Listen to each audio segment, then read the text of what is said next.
पिछले व्याख्यान को कंटिन्यू करते हुए समांतर श्रेणी के बारे में हमारी चर्चा चल रही थी।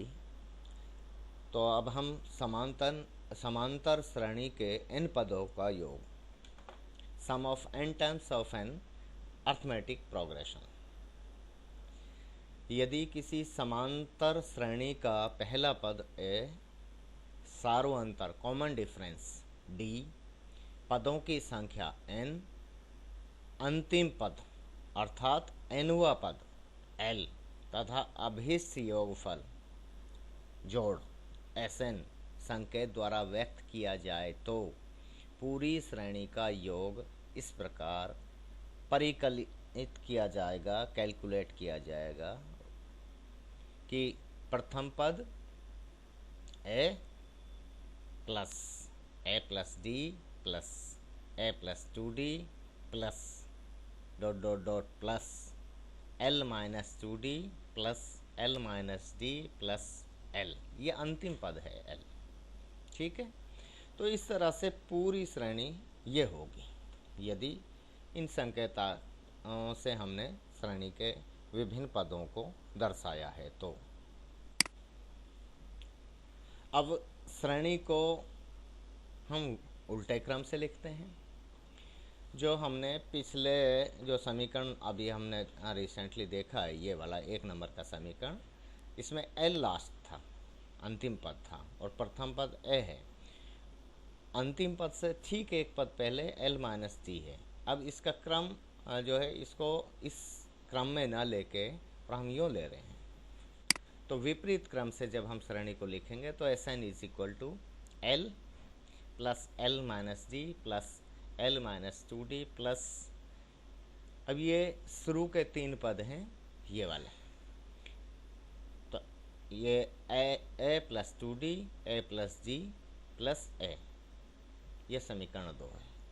देखिए आपने 1 प्लस 2 प्लस 3 प्लस 4 प्लस 5 जो लिखा उसको अब 5 प्लस 4 प्लस 3 प्लस 2 प्लस 1 की फॉर्म में लिखा है। ये 2 तरीके के काम में लिए।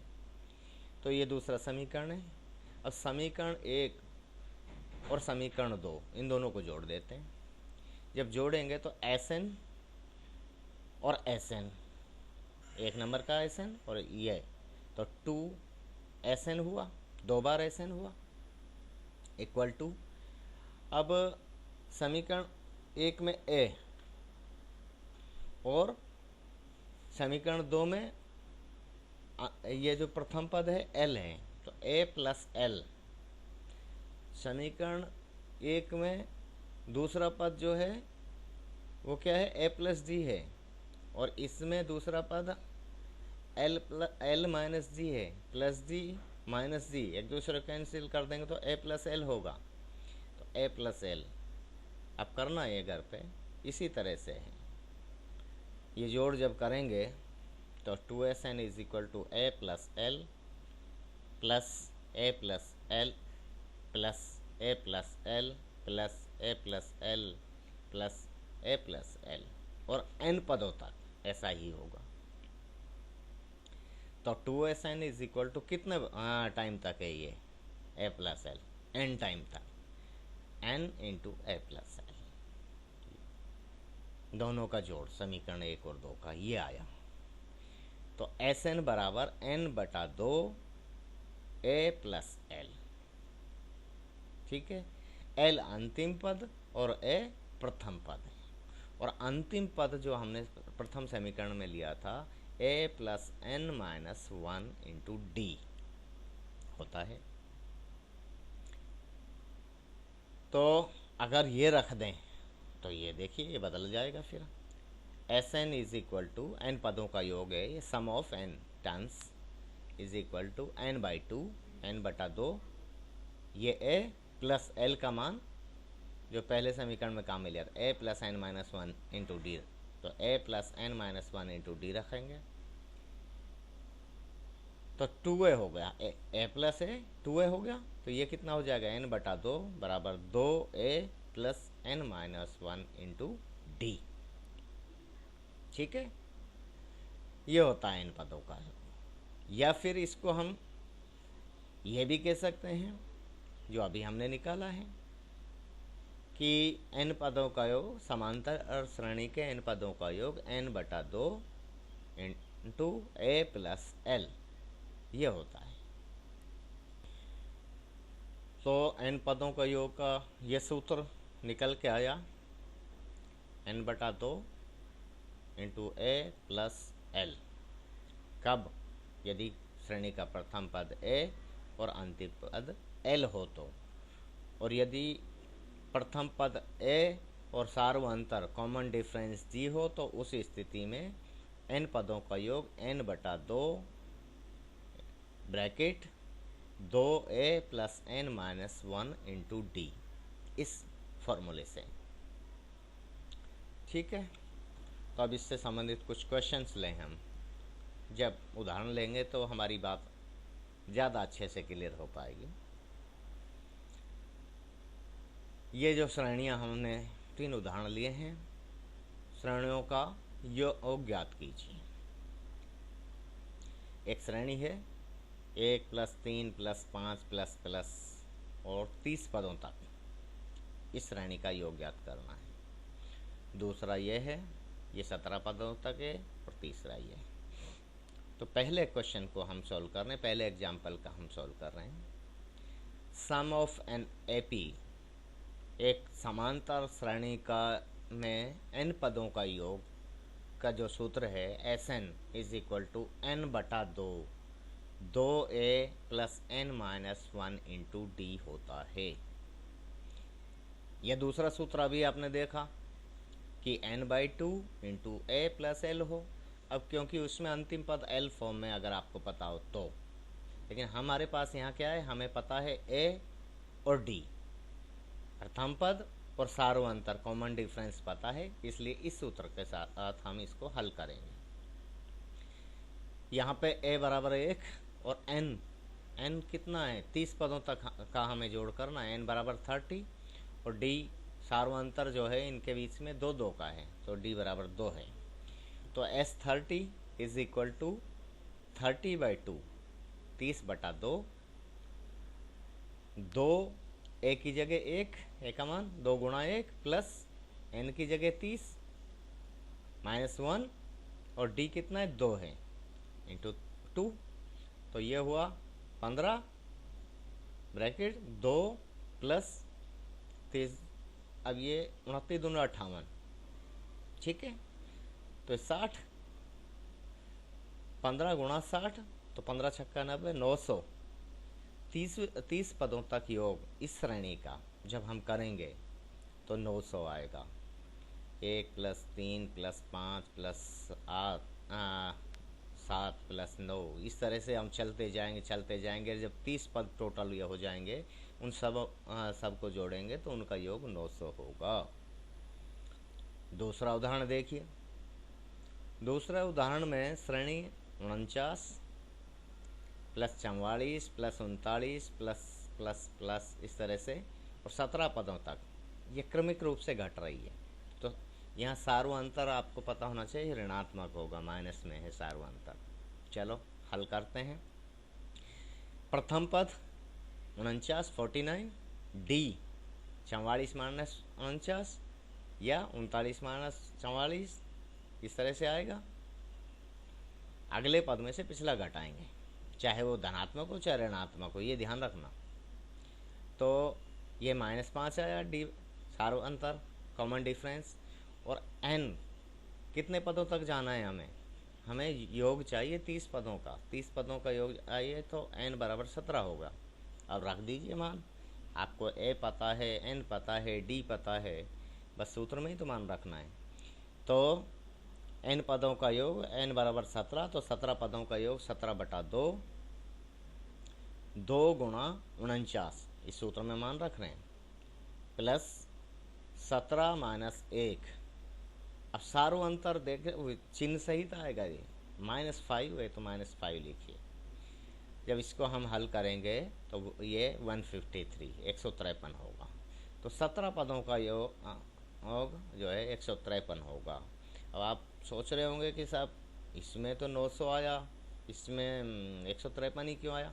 तो भाई ये लगातार घट रहा है। देखिए 49, 44, 39, और इसमें से और 5 घटाइए, फिर 5 घटाते चले जाइए, तो लगातार घटते हुए क्रम में, ये बढ़ते हुए क्रम में। और ये ये यहाँ पर कुल 30 हैं, 17 हैं, और यहाँ पे 30 है, इसलिए इतना बड़ा अंतर आता है। नेक्स्ट एग्जाम्पल में श्रेणी 5, 11, 17, 23, तो 179। इसमें n पता नहीं है, हमें अंतिम पता है। अब देखो, अब इसमें और इनमें फ़र्क है। यहाँ तो हमें प्रथम पद पता था और अंतिम पद जो कुल पदों की कुल संख्या पता थी और सार्वंतर पता थे, इन दोनों उदाहरणों में। यहाँ हमें प्रथम पद पता है, कॉमन डिफरेंस पता है, लेकिन n पता नहीं है, पदों की संख्या पता नहीं है, बल्कि अंतिम पद पता है। तो दूसरा सूत्र काम में आएगा। कौन सा वाला? n पदों का योग Sn बराबर n/2 a प्लस l वाला सूत्र काम में आएगा। तो यहाँ पे a बराबर 5, common difference d equal to 6, l अंतिम पद 179, n ज्ञात करना है, कर लीजिए साहब। तो Sn is equal to n/2 a plus l, और n/2 इसको 2a इस फॉर्म में बदल लीजिए, 2a plus n-1 into D. ये दो तरीके होते हैं। और ये क्या है? ये वाला, ये अंतिम पद है श्रेणी का, ये वहाँ रखते हैं हम उस सूत्र में जब रखते हैं। यहाँ a plus n-1 into D है जो श्रेणी का अंतिम पद होता है। तो l इज इक्वल टू, यहाँ लिखा हुआ देखो, ये a plus n-1 into D, ये अंतिम पद है। a पता है अब, और अंतिम पद पता है 179 है। a कितना है? 5 है। n पता नहीं है। 5 प्लस n-1 डी भी पता है 6 है। तो n बराबर 30 हो गया, इसलिए 30 हुए, पदों की संख्या 30 हुई। अब 30 पदों का योग हमें निकालना है। तो 30 पदों का योग है जो n की जगह 30 रख देंगे। S30 is equal to 30/2 into 2a, इस फॉर्मूले से निकाल रहे हैं, इससे निकालो, ये रहा, यहाँ पे भी लिखा हुआ है 2a इंटू 5, a बराबर 5 है ना, और प्लस n बराबर 30 है, 30 माइनस 1 इंटू 6। तो इसको जब हल करेंगे तो ये 2760 होगा आंसर इसका। ठीक है, तो इस तरह से 3 तरह के हमने उदाहरण लिए हैं। जब हमें पदों की संख्या पता हो, यानी श्रेणी में प्रथम पद पता हो, सार्वंतर पता हो, और कितने पदों का योग ज्ञात करना हो ये पता हो, या फिर दूसरा तरीका, दूसरा उदाहरण हमारा ये है कि हमें श्रेणी में प्रथम पद, कॉमन डिफरेंस, सार्वंतर पता है और अंतिम पद पता है, पदों की संख्या पता नहीं है। तो पहले वो ज्ञात करेंगे, फिर उसे ज्ञात करने के बाद में जो है पदों का कुल योग हम निकाल लेंगे। ये एक तरीका है। तो इस तरह के तो जितने क्वेश्चंस आप हल करेंगे उतना ही ज़्यादा ये क्लियर होता जाएगा। एक और क्वेश्चन हम ले रहे हैं यहाँ, या एग्जाम्पल ले रहे हैं कि 100 और 200 के बीच, 200 को शामिल करते हुए आने वाली सम संख्याओं, इवन नंबर्स का योग निकालिए, ये पूछ ले आपसे। दूसरा उदाहरण है हमारा 3 प्लस 7 प्लस 11 प्लस प्लस के कितने पद लिए जाएं कि उनका योगफल 30 आ जाए। यानी पदों का योगफल 30 हो, श्रेणी ये है, तो कितने पद चाहिए, पदों की संख्या हमें निकालनी है। ये 2 उदाहरण हम ले रहे हैं। अब पहला जो एग्जाम्पल है, इसमें सीरीज़ क्या है? 100, 100, 102, 104, 106, क्योंकि सम संख्याओं की बात हो रही है, इवन नंबर्स। तो 106, 108, 110 इस तरह से, और कहाँ तक? 200 तक। ठीक है, तो अंतिम पद 200, प्रथम पद 100 और सार्वं अंतर 2 है। ये हम इसको देख के ही लगा रहे हैं, अंदाज़ा बिल्कुल साफ लग रहा है। तो a is equal to 100, d equal to 2, n हुआ पद जो कि अंतिम पद है वो 200 है। अब nवा पद जो निकालते हैं tn, वो क्या है? व्यापक पद a plus n minus 1 into D, और यहाँ n बराबर 200 है, तो 200 बराबर a की वैल्यू, इनकी वैल्यू रख दीजिए। 100 प्लस n पता नहीं है, अभी हम माइनस 1 पदों के संख्या पता नहीं है, इंटू 2। तो अब ये 100 और इसको हल करेंगे तो 2n माइनस 2, तो 2n इज इक्वल टू 102, 102 हो जाएगा, क्योंकि ये 100 इधर जाएगा और ये जो माइनस 2 का इधर जाएगा तो प्लस, अपनी जैसे साइड चेंज करेगा तो चिन्ह है जो बदल जाएगा, माइनस से प्लस में हो जाएगा। 2n इज इक्वल टू 102 हो जाएगा और n बराबर 51। तो n कितने हुए? 51। तो 51 पदों का योग अब आप निकालिए। आपको अब सारी जानकारी आ गई जो हमें चाहिए। Sn कितना? n बराबर 51, तो 51 पदों का योग 51, कौन सा 51 पदों का होगा? ये वाला जो सम संख्याएं हैं 100 और 200 के बीच में, उसका 51/2 2a, ये फॉर्मूला काम में लेगा। Sn equal to n by 2, 2a plus n minus 1 into D वाला फॉर्मूला काम में लेते हुए, तो 2 इंटू a बराबर 100 है, प्लस ये जो है ना a बराबर 100 प्लस 51 माइनस 1 गुणा 2 सार्वंतर बराबर 51/2, 200 और 50 दूना 100, 300 हो गया ये। तो 300 गुणा 51/2, जब इसको हल करेंगे तो ये 76 50 आता है। तो S 51 यानी 51 पदों का योग, कौन से 51 पद? 100 और 200 के बीच में आने वाली सम संख्याओं का जो है उनका योगफल की बात कर रहे हैं हम, वो 7650 होगा। दूसरा जो उदाहरण लिया था हमने, 3, 7, 11 के कितने पद लिए जाएं कि उनका योगफल 300 हो जाए। अब देखिए, आप योगफल पता है, Sn बराबर 300, प्रथम पद पता है, सार्वंतर पता है, ठीक है। तो Sn बराबर 300, a बराबर 3, d बराबर 4। अब लेकिन n पता नहीं है, पदों का योग तो पता है लेकिन पद कितने ये पता नहीं है। तो ये सबसे पहले तो ये जाने, तो सूत्र जो है उसी से काम चलाएंगे। n पदों का योग n/2 बराबर n पदों का योग बराबर n/2 गुणा 2a plus n minus 1 into D, ये होता है। अब ये Sn पता है 300 और n पता नहीं है, a पता है हमें, जिन जिन का पता है उनकी वैल्यू रख दीजिए। रख दिया साहब।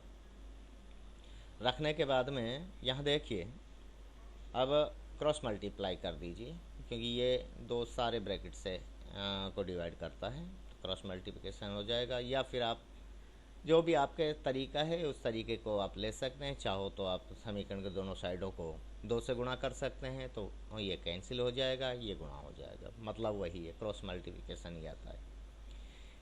600 2n प्लस 4n स्क्वायर। अब ये कैसे आया देखिए, 6 3 दूना 6 प्लस 4n माइनस 4, तो 6 माइनस 4 तो 2 प्लस के रहेंगे, और 4n plus 2n 4n 4n plus 2, और बाहर n है, ये मल्टीप्लाई होगा फिर इससे, तो 2n प्लस 4n स्क्वायर हो जाएगा, ठीक है। 4n square plus 2n equal to 600, 2n² plus n minus 300, क्योंकि 2 कॉमन आ रहा है, 2 से विभाजित कर दीजिए पूरे समीकरण को तो हो जाएगा। और साइड बदल ली हमने। अब इसको द्विघातीय समीकरण बन गया n के रूप में, और n के रूप में द्विघातीय समीकरण बन गया तो इसके जो 2 मूल होते हैं, और सूत्र आपको पता ही है कि यदि द्विघातीय समीकरण में दोनों मूलों का मान ज्ञात करना है तो x is equal to minus B plus minus under root of b² minus 4ac/2 है, जो फॉर्मूला है उसको काम में लेते हैं। यहाँ x की जगह n है तो n बराबर माइनस b क्या है, b जो n का गुणांक। अब n का गुणांक 1 है, और a जो है n² का गुणांक है, c है जो आपका ये होगा कांस्टेंट वैल्यू जो होती है वो होता है। तो -1 plus minus under root of b² यानी 1 का स्क्वायर माइनस 4 इंटू 2 क्या लिया है 4ac, a बराबर 2 है n² गुणांक, और इंटू c। अब c क्या है, विद साइन होता है, विद चिन्ह सहित होता है, ध्यान रखना ये। तो माइनस 300 है बटा 4, 2 है, 2 इंटू 2। तो इसको जब हम हल करेंगे -1 plus minus under root of 1, 4 × 12 12 दूनी 24, ये इसका प्लस में हो जाएगा 2400, और बटा में 4, n बराबर minus plus minus under root of 2401 बटा में 4, -1 प्लस माइनस, अब इसका अंडर रूट जब वर्गमूल निकालेंगे तो 49 आता है, बटा में 4, n बराबर अब यहाँ देखिए n के 2 मूल होंगे, इसको जब इसमें जोड़ें -1 प्लस करें और -1 माइनस करें, 2 होंगे। तो -1 माइनस करें, -1 माइनस 49 तो -50 हो गया, -50/4, एक तो ये हुआ। दूसरा प्लस का कर लो, -1 प्लस 49 तो प्लस का कितना रह गया 48/4 हो गया, 2 मूल हो गए। तो n बराबर -50/4 और n बराबर 48/4। ये ऋणात्मक पदों को हम लेंगे नहीं क्योंकि ये होता नहीं है, तो n बराबर 48/4 बराबर 12 होगा, क्योंकि पदों की संख्या माइनस ऋणात्मक नहीं हो सकती, इसलिए पदों की संख्या n बराबर 12 निकल के आई है। तो इस तरह से हमने समांतर श्रेणी का बारे में जो हमारी जो आवश्यकताएं हैं उनसे संबंधित समस्याओं पर चर्चा की है, डिस्कस किया है। श्रेणी क्या होती है, समांतर श्रेणी में सार्वंतर क्या है, प्रथम पद क्या है, अंतिम पद क्या है, श्रेणी में व्यापक पद या n वां पद कैसे ज्ञात करें, और समांतर श्रेणी के n पदों का योग कैसे ज्ञात करें, इससे संबंधित जो समस्याएं हमने यहाँ उदाहरण सहित उन पर चर्चा की है। अब आप घर पे जितनी प्रैक्टिस करेंगे उतना आपका क्लियर होता जाएगा। समांतर श्रेणी हमारी यहाँ समाप्त होती है। अगले व्याख्यान में हम गुणोत्तर और हरात्मक श्रेणियों पर चर्चा करेंगे। Thank you.